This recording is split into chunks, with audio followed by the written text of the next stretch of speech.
morning, and welcome to this panel discussion that is called Lightweight Made in Europe, Challenges and Opportunities. My name is Ricardo del Valle. I'm a senior consultant in Bax & Company in Barcelona, and I'm also part of the team that coordinates the European Lightweight Cluster Alliance, ELCA. It's a pleasure to be the moderator of this session. Now, let me introduce our experts of this discussion. These experts come from the European Lightweight Cluster Alliance, ELCA, and the European Lightweight Association, ELA. So now, let's welcome René Adam, Director, Research and Technology from FACC Operations.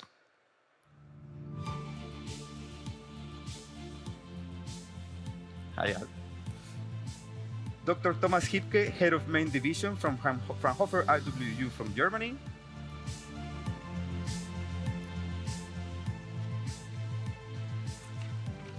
Pedro Mimoso, Director of Business Development at PIEP, Center for Innovation in Polymer Engineering from Portugal. Cecilia Ramberg, Director of Lighter, RISE from Sweden.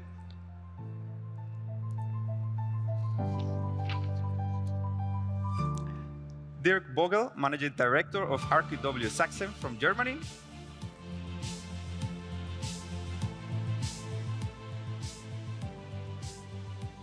And Martin Sottler, Project Manager of Business Oper Austria.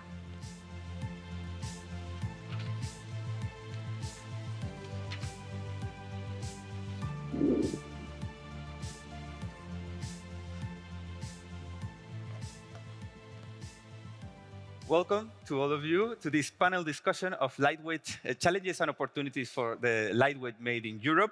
Let me first explain a bit how is this roundtable or panel discussion is going to take place.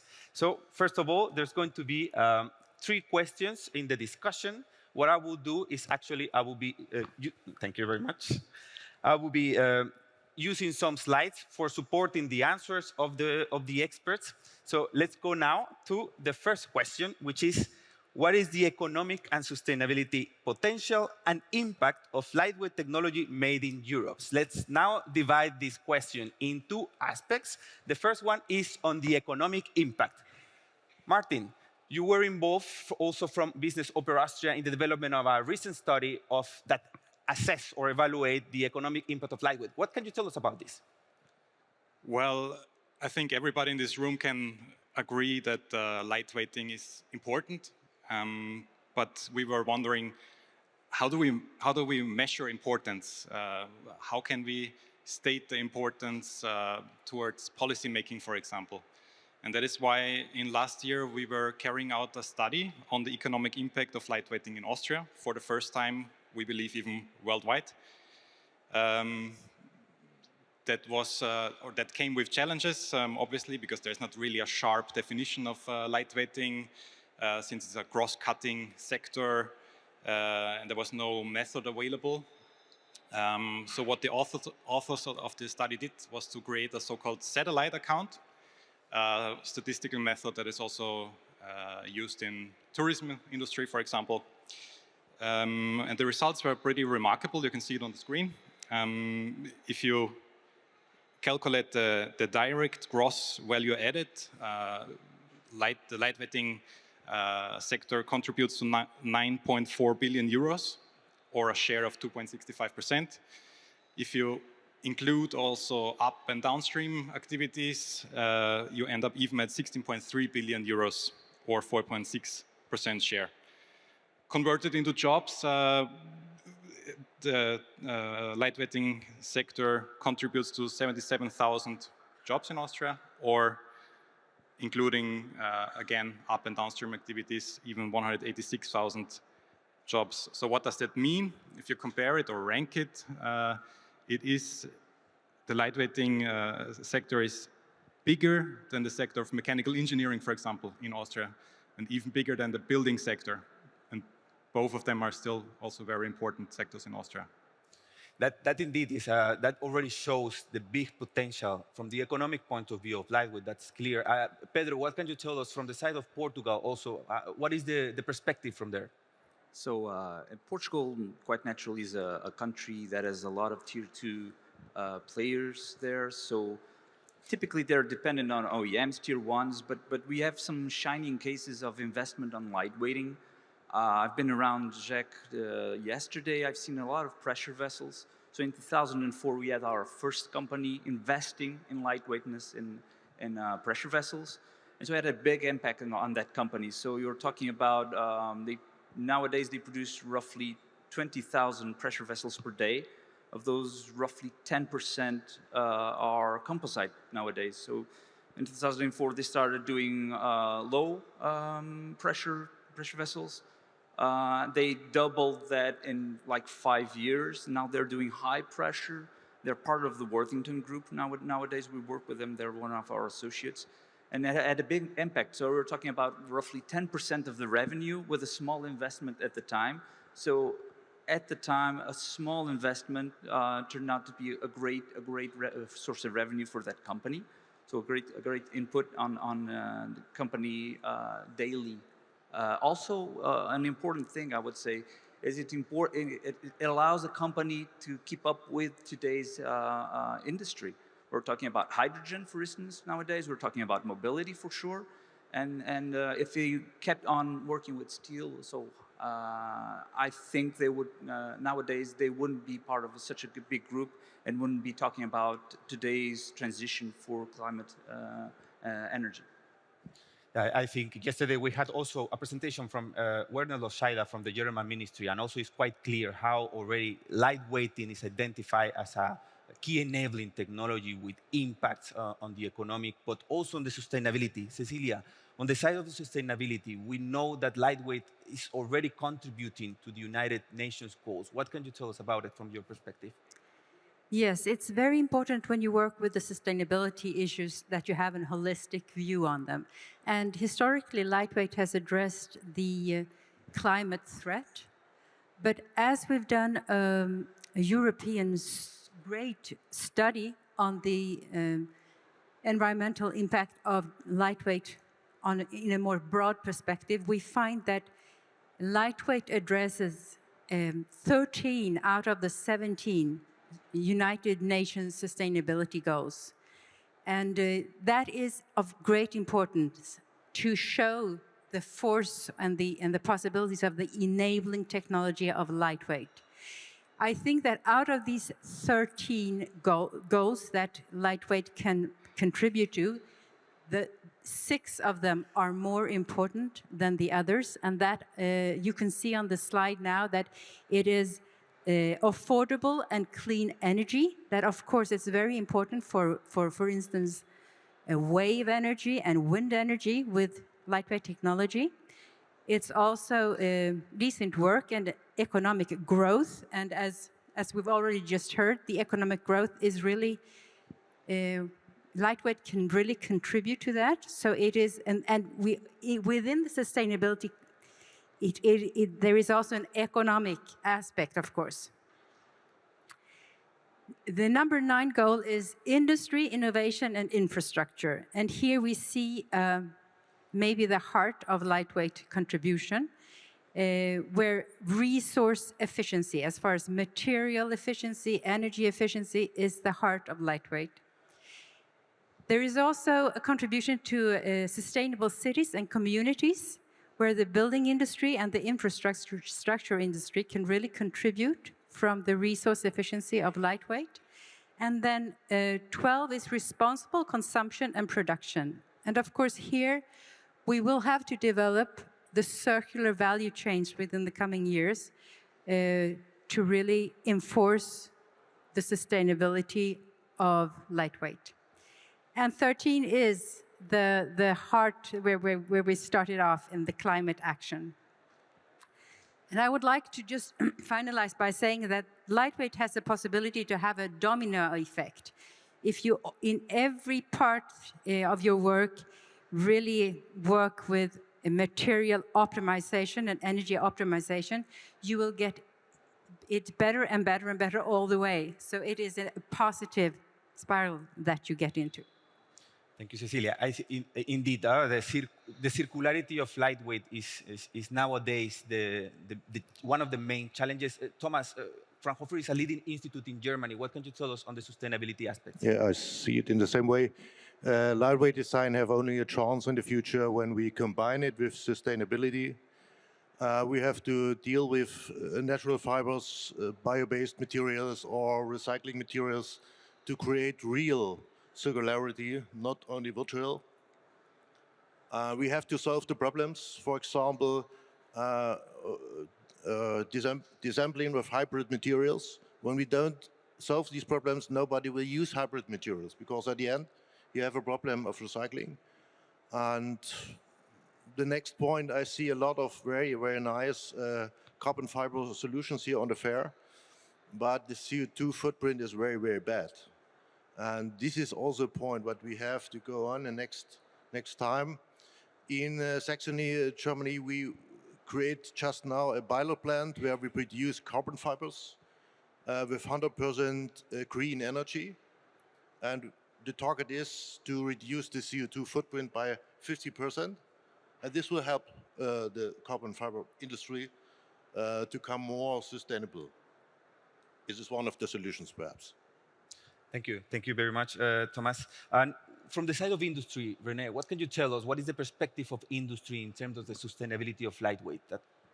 So from industry perspective, it's in general a pretty complex topic. We have to deal with this complexity of sustainability is social, is economic and ecological.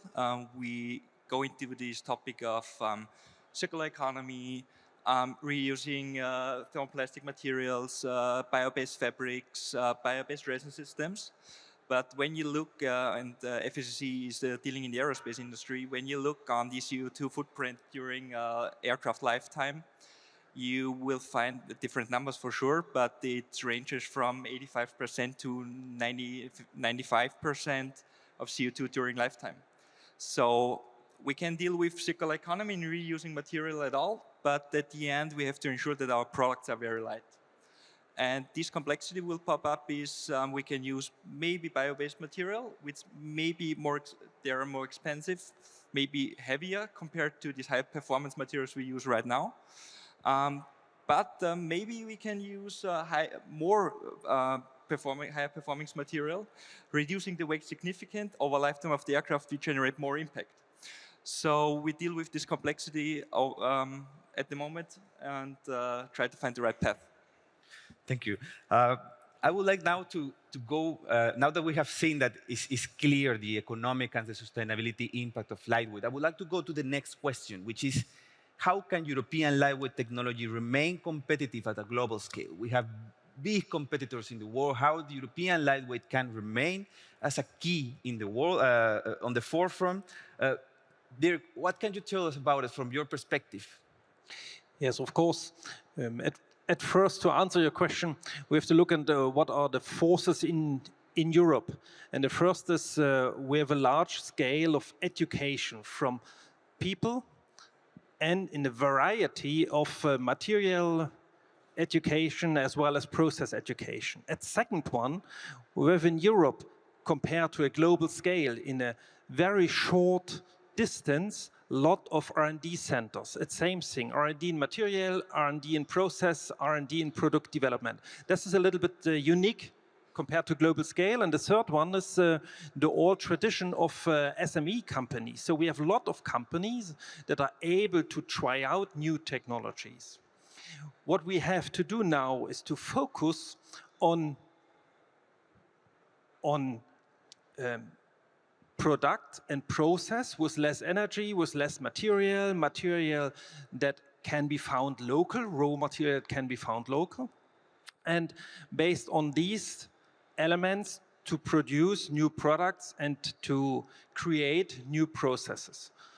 For that, I think we need the support from European Commission to try out. That is the problem at the moment in Europe. So we have to try out these technologies, these new processes, especially in Europe, at first to demonstrate, to show how it works. And the second one also because on these new technology, new process, we have to educate our future staff. And that last point to answer your question is if we focus on these, we will be innovation leader for sustainable process development we will never be, or I'm supposed, we will never be a leader in quantity. But the development of these processes is not a question of people stuff quantity, it's a question of how can we combine different material, process, products to focus on recycled material, to focus on less energy processes.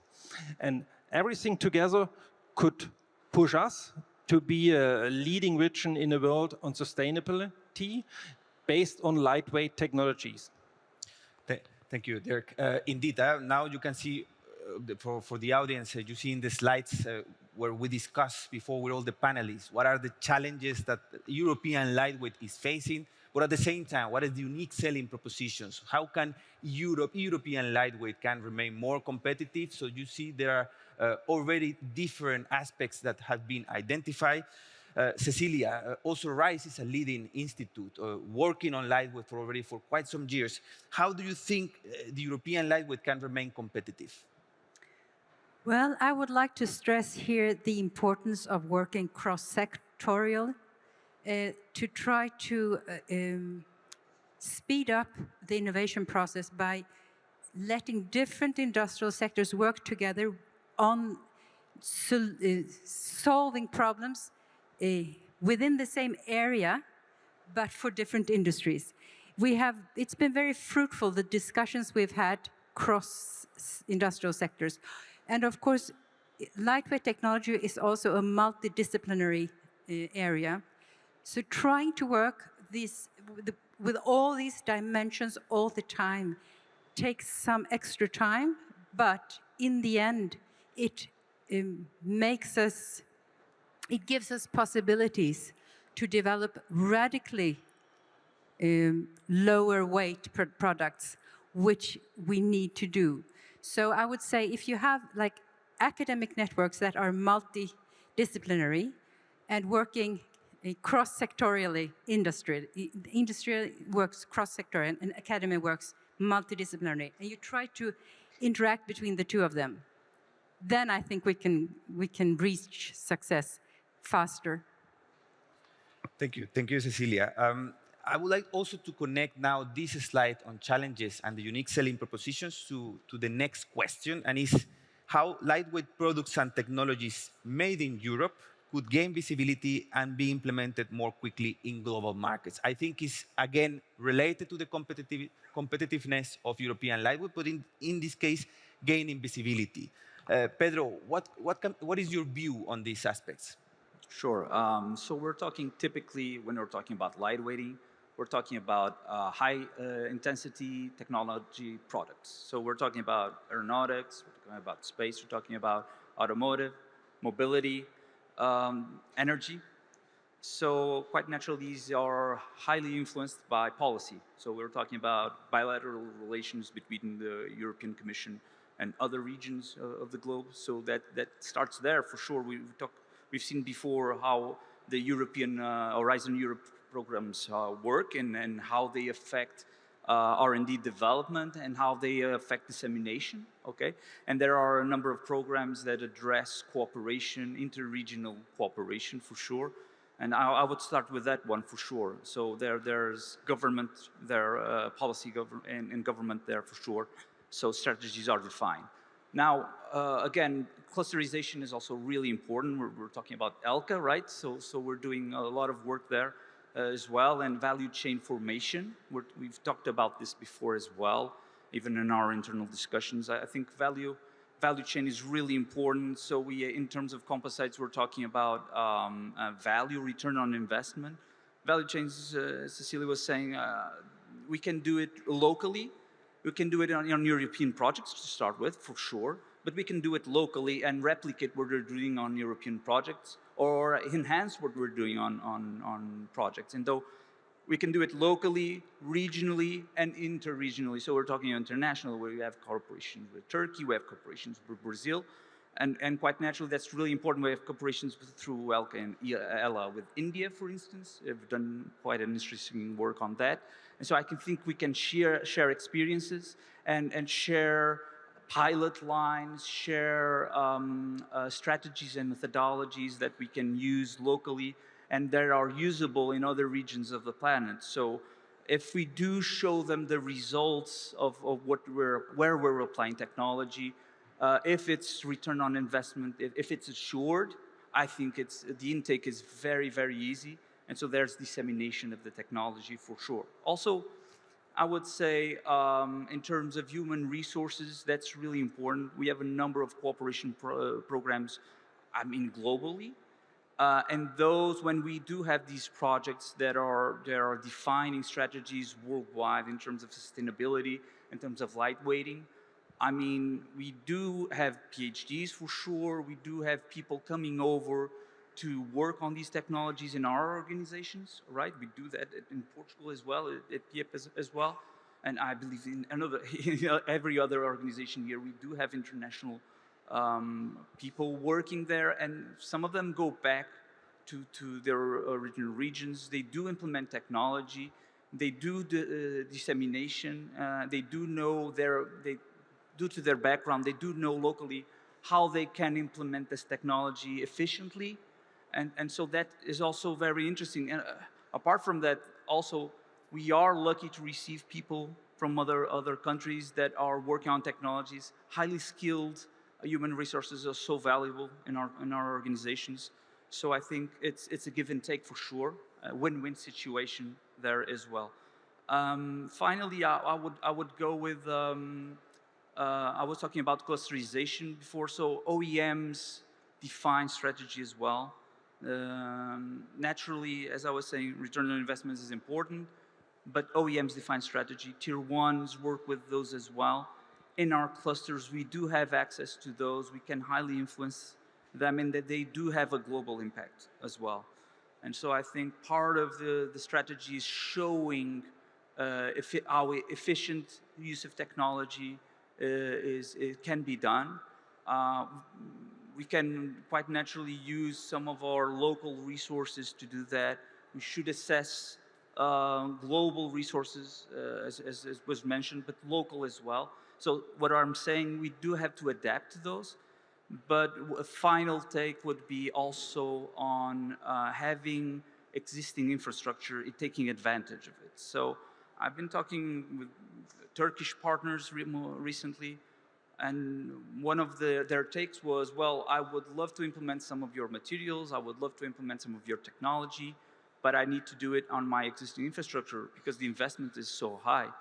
And so what we need to do is see if we can develop technologies that are easily absorbed by existing infrastructure. And that would accelerate the dissemination of technology, that would accelerate the demonstration of a technology worldwide. And naturally, you can hybridize. You can have new processes that work better with carbon, with glass, etc. And hybrid organosheets are a perfect example of those.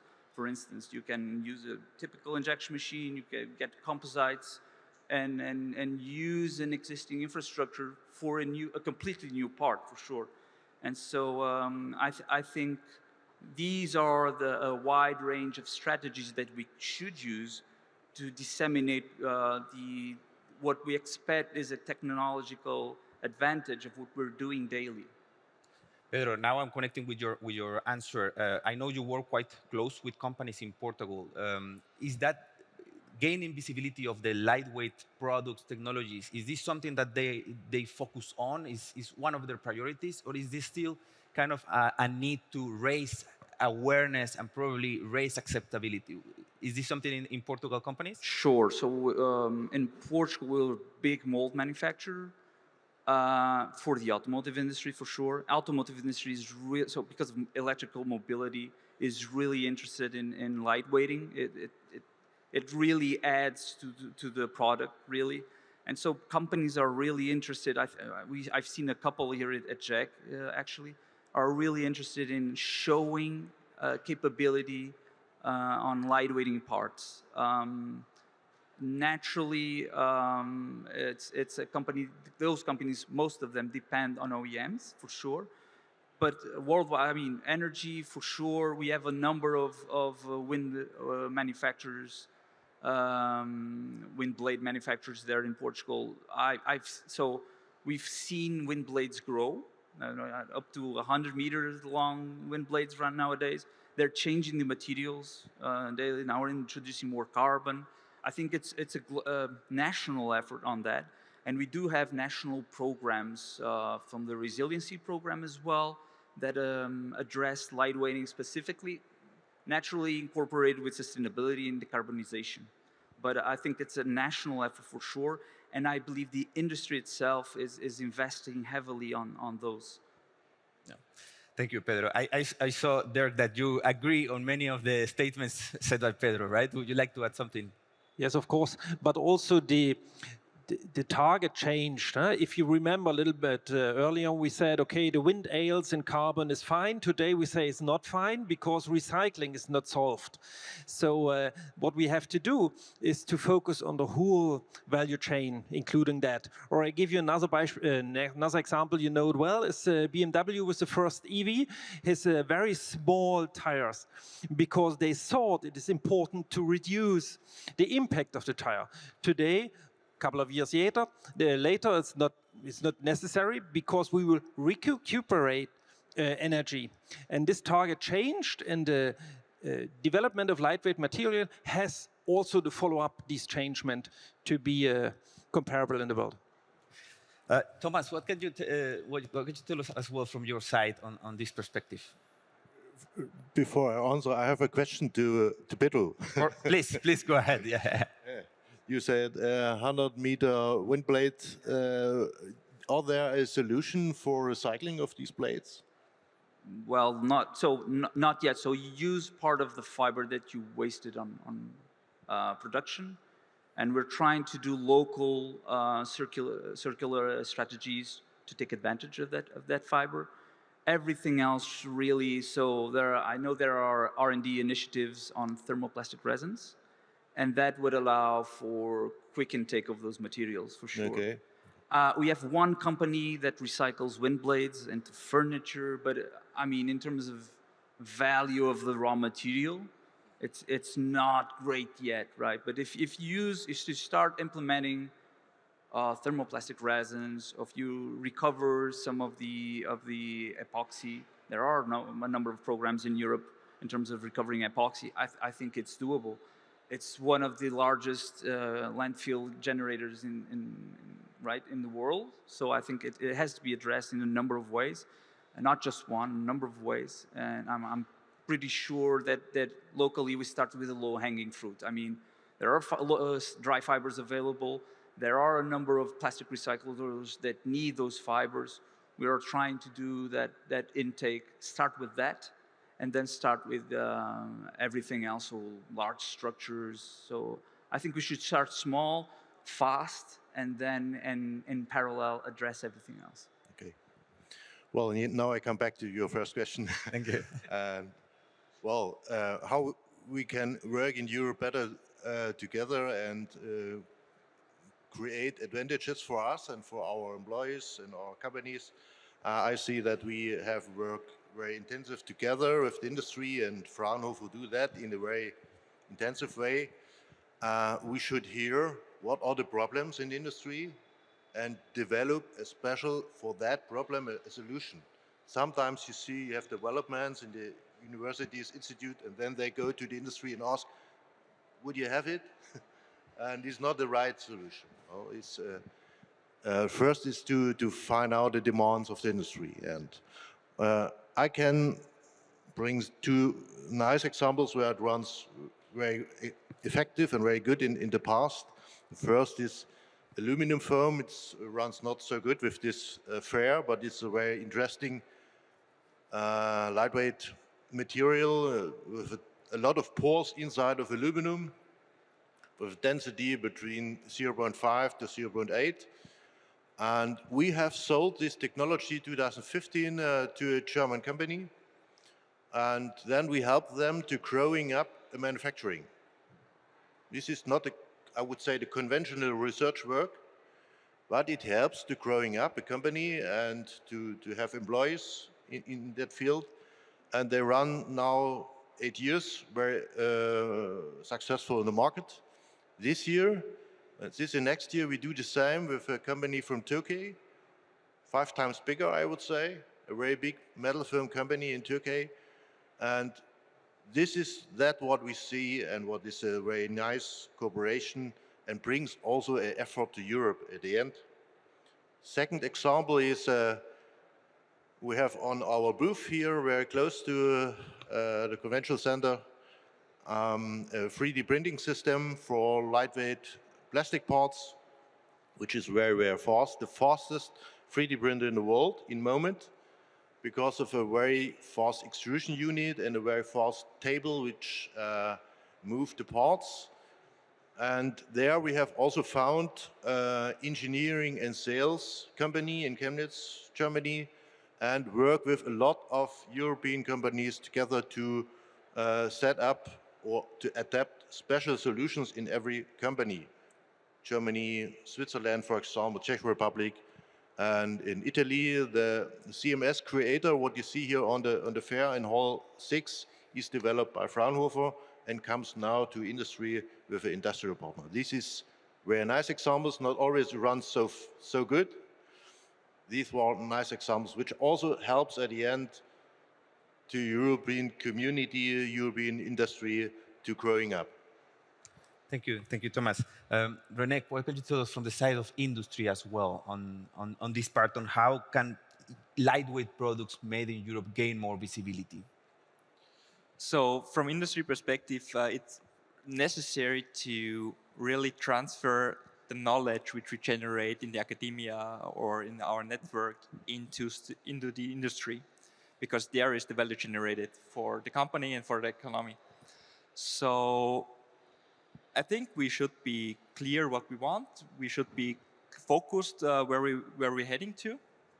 And from our perspective at FACC, we at the moment highly focus on thermoplastic composites due to the fact that we go to circular economy, the recycling routes, also the polymer itself providing us super high performance materials, so we can build lighter at the end.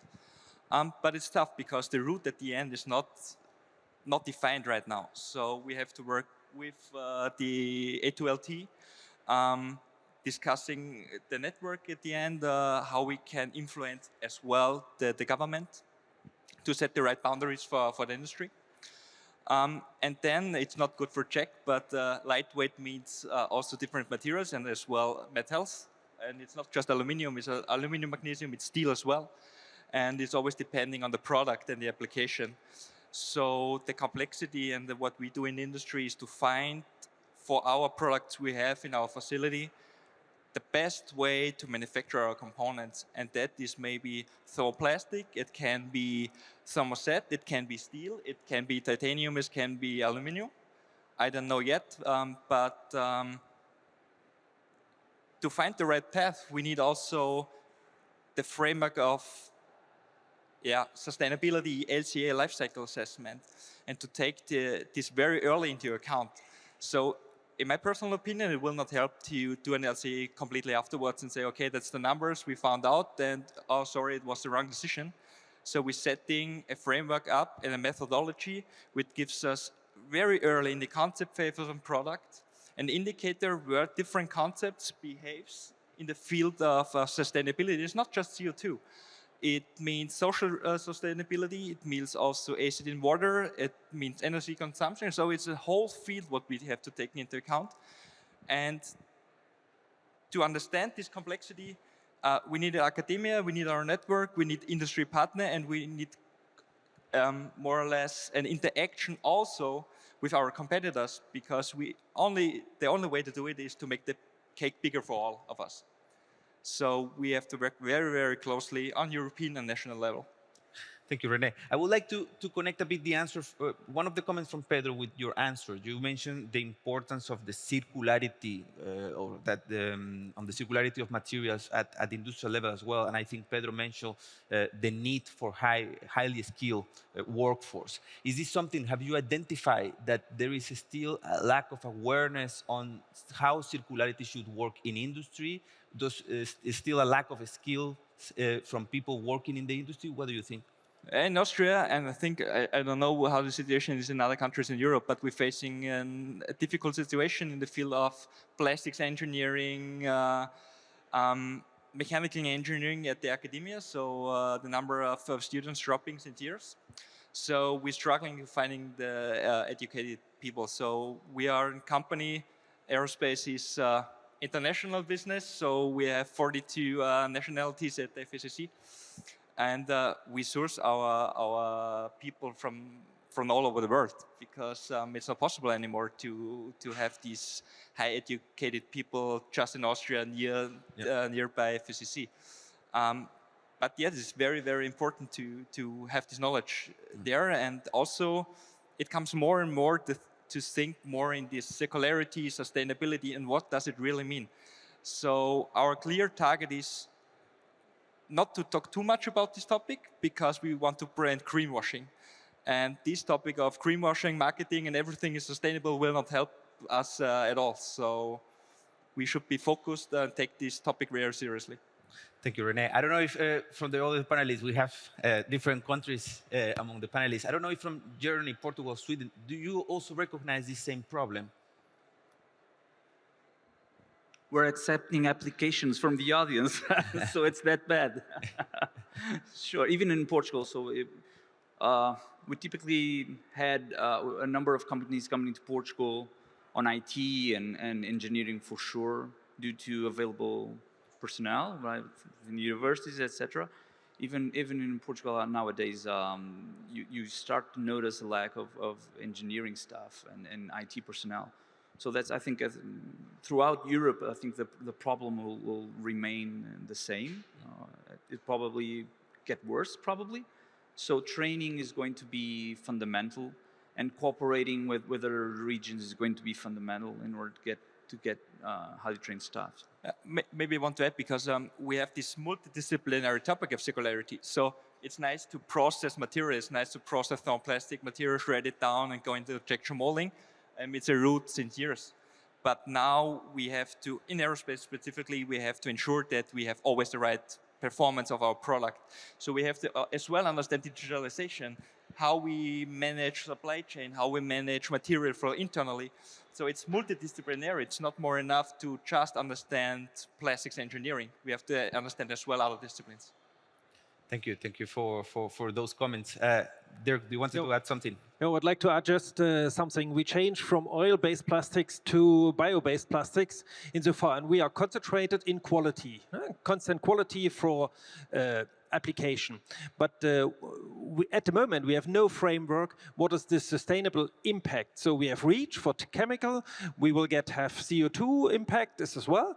But at the moment, we don't know if water consumption could be a problem, or if we discuss in a couple of plants that we use for bio-based material would be not the best to do so. So what we need especially is not what we need is to describe how can we describe new material. Is it recyclable?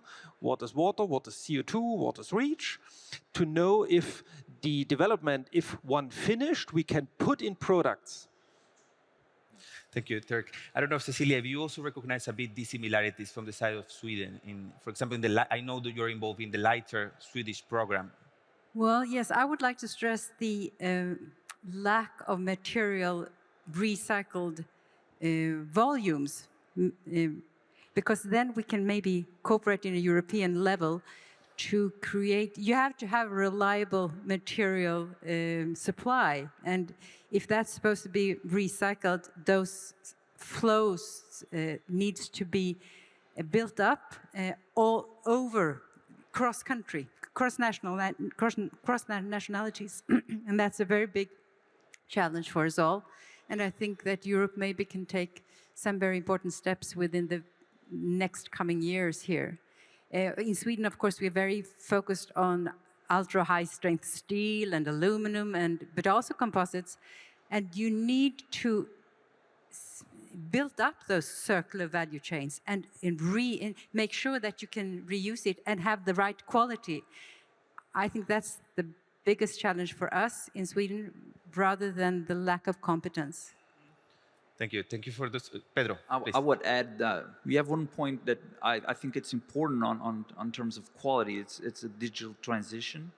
I think it's really important. So one of the evolutions on composites and other processes that address polymers is the ability to assess quality and have data sheets that are very reliable. And I think when we're talking about recycling, when we're talking about bio-based products, variability is a concern for sure. And I think we're taking steps.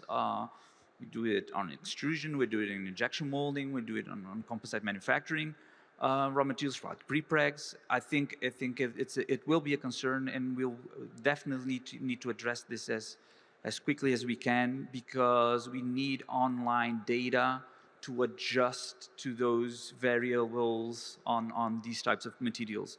We're doing that quite regularly in Portugal, trying to implement this until 2025. Because the waste of material that you get from non-conformities is significant still, and that's also one way to ensure sustainability is allowing to lower the amount of wasted material that we have in our processes, for sure. Thank you, Pedro. I think we have mentioned now several challenges that European lightweight is facing. I would like to come back, Martin, to the question before on how can we offer more visibility, or how can European lightweight can gain more visibility? What can you tell us from the side of business over Austria? Well, there's certainly many aspects on how lightweighting made in Europe can gain more visibility, right? But maybe from a cluster perspective, 2 or 3 aspects. One is building upon my initial statement. It's certainly great that Austria has done this study now on the economic impact. What we would need now is that other countries would follow, and the ultimate goal is definitely to have a European-wide satellite account in order to better compare data and statistics, in order to make lightweighting visible, show the importance, to have a basis of argumentation towards policymakers, for example. A second aspect is bring out more dedicated funding opportunities for lightweighting R&D projects. Just a couple of days ago, the ELCA funding call dedicated really solely for lightweighting technologies closed. But there is plans to open up that again in next year or in the years to follow. In that call, Austria, together with 8 or 9 other countries from Europe, like Sweden, or even outside, we're allocating resources for lightweighting R&D projects. And I mean, the third one is also building upon what basically everyone already said.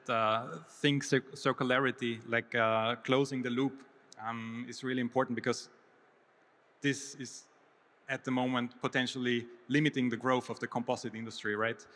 And I just wanted to add one project where we are currently involved in. It's the REMCO project, where we demonstrate circular economy potentials of post-use composites at large scale by using them as secondary material sources in new products.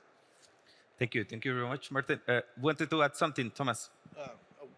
Well, I want to add, is famous that we work all together on this point, and that we bring this knowledge to the European Commission, because we need their help.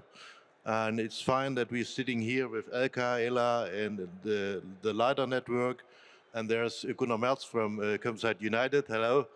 And we have next week, we have a meeting in Brussels where we bring this idea to there. No Green Deal without lightweight technologies, a very good slogan. And this is what we want to say.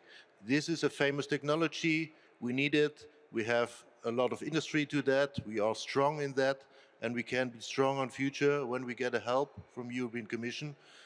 This will be one target next week, and also to the meeting in Sweden. And well, I hope that we come together and work together in future much more better than before. Thank you, Thomas. I think it's a perfect bridge for the next slide, now that we managed to cover the three main questions of the panel discussion. Before we go to the Q&A with the audience, I would like to just present here in this slide, you see the upcoming activities related to lightweight, both with the support of the ELCA and the ELA networks. We have the ELN, this is the third conference in Stockholm, in the 8th and 9th of June. This is organized by Rise Lighter. So I don't know, Cecilia, if you'd like to add something on this. Well, yes, this is so exciting that we can have every year an annual meeting within the European Lightweighting Network.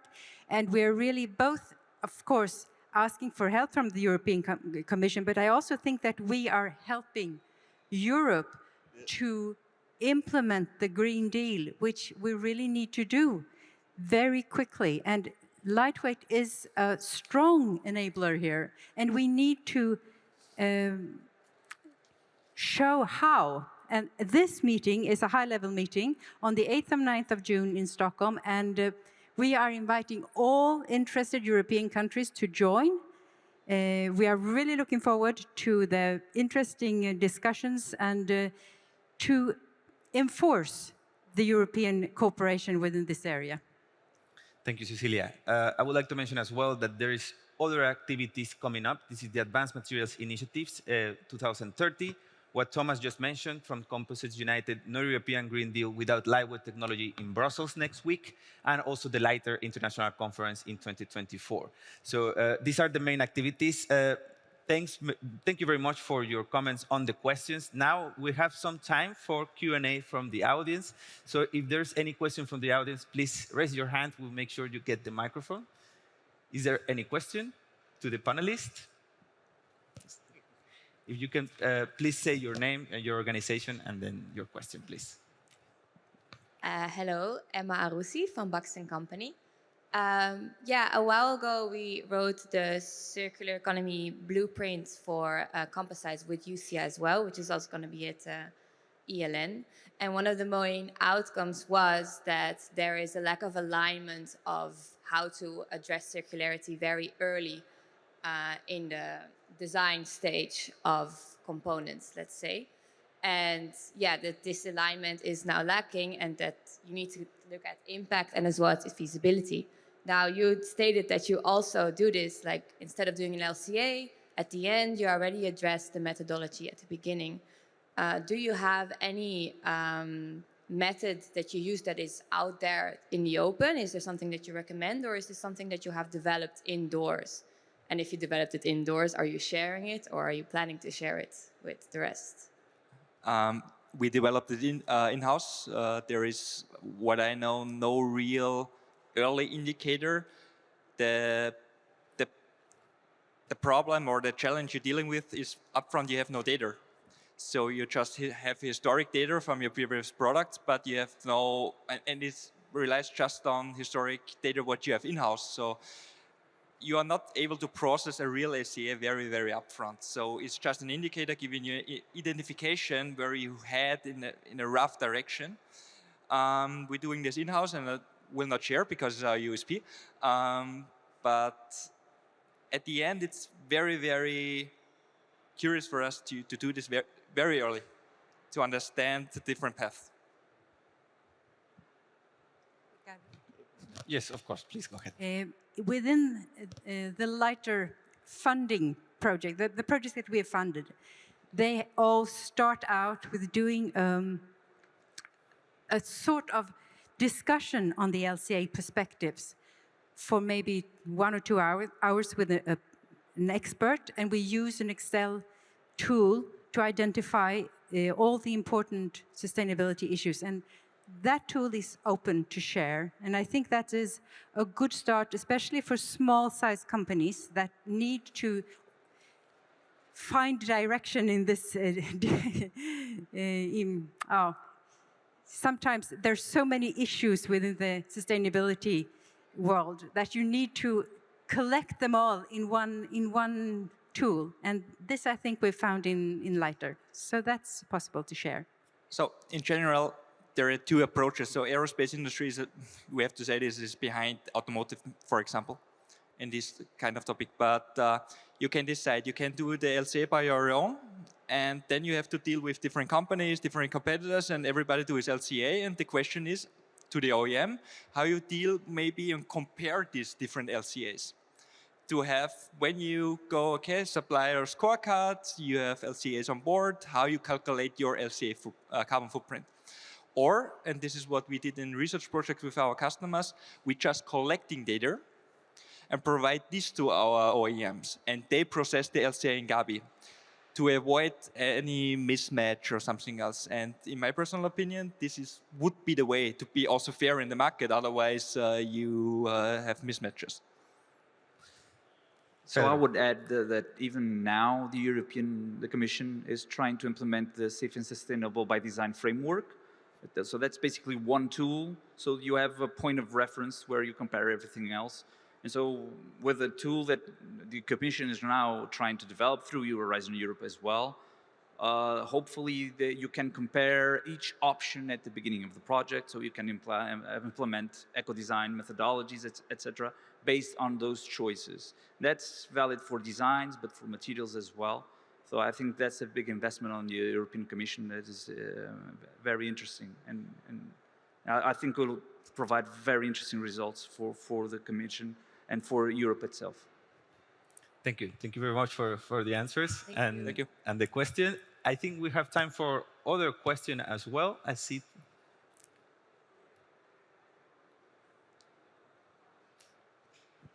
Thank you. My name is Stella Jobe. I'm from Graysbrook Innovation. I'm a member of Composites UK, the UK Trade Association, and I was very interested in what Martin said about the study they've done. So I wanted to ask about how others are working with their governments, because in Composites UK, we've worked quite closely with the government for 15 years or so. We work with, it's now the Department for Business and Trade, just reorganized. We have a parliamentary reception next Tuesday, so we'll be meeting a lot of MPs to promote the composites industry. And we've been doing studies. Composites UK produces a study every year. We have a very detailed database of the composite supply chain, which goes far beyond the membership. And again, it's interesting, the comment about comparing LCAs, of course, the same is true of economic data. So from what my colleague said, 10.72 billion pounds, whatever that is in euros, is the value of the UK composites industry. Who knows how it compares with your data, because it will have been calculated in a different way, I'm sure. But I'd be interested to know whether others have had success in influencing government, in working with government departments, and so on. Thank you for the question. We have 2 minutes for answers, but we're a bit tight. But if any of the panelists would like to answer the question. Well, we work pretty closely with our ministry. I mean, we can have a chat afterwards, right? I see the time is running out now, but I would be really interested in getting your results as well. Especially the methodology in how you calculated your value added, gross value added.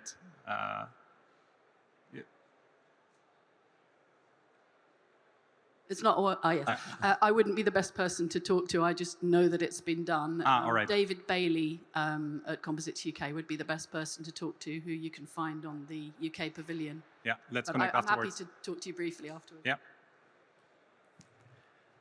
Yes, Cecilia. I think that this European lightweighting network that we are building now, or we're having the 3rd conference in June, is a way to jointly work towards governments in all the European countries. So please join in there if you're interested.